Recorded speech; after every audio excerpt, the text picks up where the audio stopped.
First one is, should we then not engage with politics to influence the world for the gospel? I'm thinking of pro-family and pro-life initiatives and others.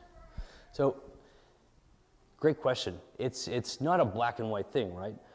What I speak of in terms of churches gaining political influence, I see that more in I'm thinking a lot of church leaders who would kind of endorse and purposely endorse political candidates, openly embrace them. And that, to me, when you get that crossover, that's kind of, I think, like selling your soul a little bit as the church.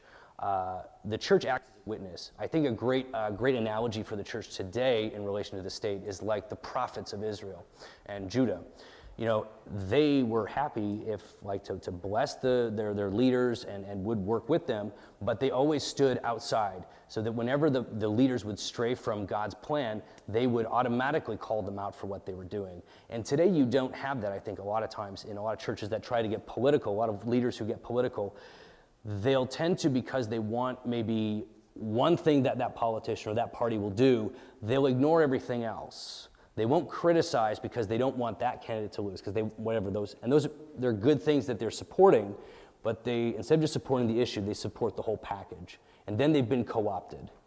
They end up being just a tool for the political process and not an actual independent voice for the gospel. So there's a big difference there, but it has to be careful. It doesn't mean you don't engage. And more as politics talks about the things that religion talks about, politics is invaded into the moral, ethical sphere, we are very much forced to get involved, but we must stay independent. I think you answered that well. For the sake of time, all right. I'll just add, it becomes problematic when a church advertises for a politician.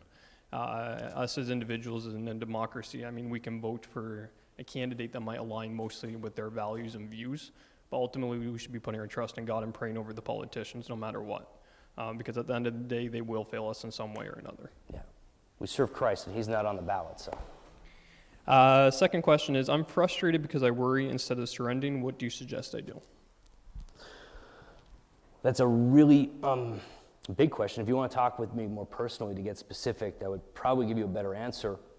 Because it often depends, I think, on, to be specifically, what is it that you're worried about? What are you not surrendering?